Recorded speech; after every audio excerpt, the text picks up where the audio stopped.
We have not talked about polling for a little while, have kind of been waiting for the post-conviction polling to settle a bit.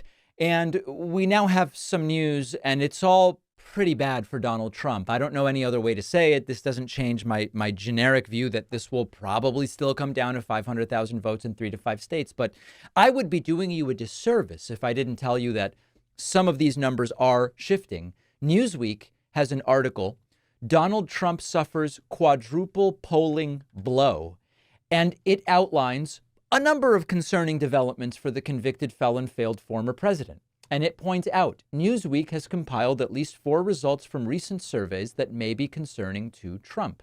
Trump's spokesperson Stephen Chung told Newsweek President Trump continues to lead crooked Joe Biden across polling averages nationally and in battleground states. That may be true. We could look at that in a moment. However, a CBS News YouGov survey shows Trump narrowly ahead of Biden 50 to 49.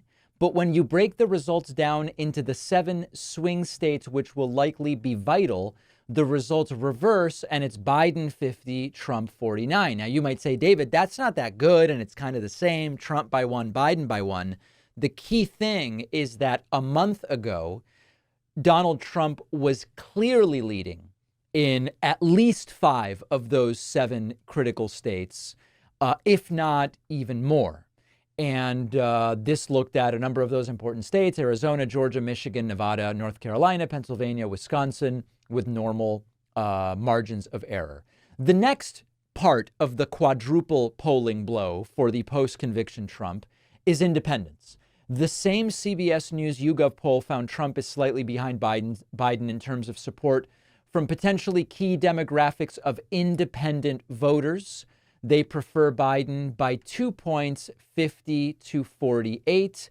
Another poll, Yahoo News YouGov, found 41% of independents support Biden versus 38 for Trump.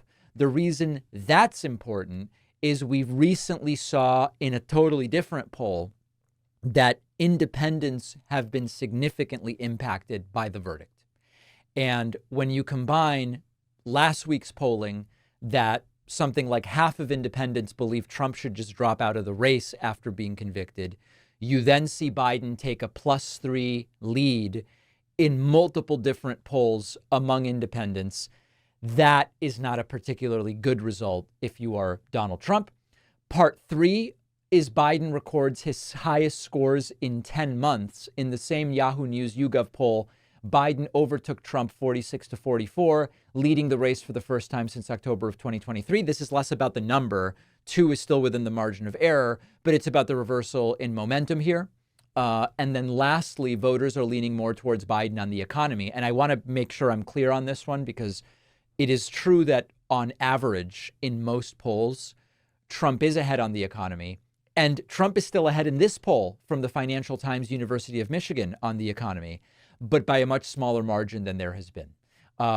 Trump was leading Biden by 11 points on the economy 4 months ago, and Trump now only leads by 4.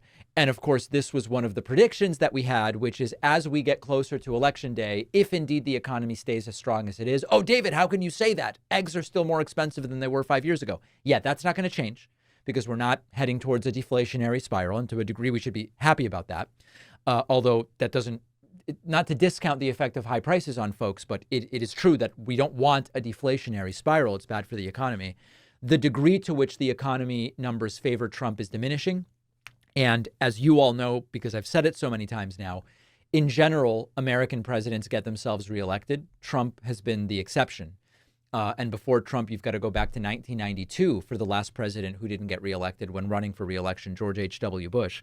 Presidents in general get reelected when the economy has sustained low unemployment, sustained 3% GDP growth, wages outpacing inflation at 3%. In general, in those scenarios, it's even more likely that presidents get themselves reelected. So this is all good for Joe Biden and bad for Donald Trump. But David, what about the young people furious with Joe Biden over his, quote, handling of Israel-Gaza? Well, let's not ignore that issue. Let's talk about that next.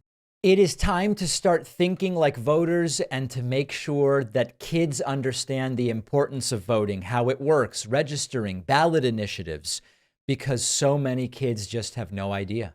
That's why I wrote the new children's book, Think Like a Voter. I can think of no better time and no more important group of folks to try to reach. The book is now available at davidpakman.com/book, where, by the way, you can get the first 2 books in the series as well.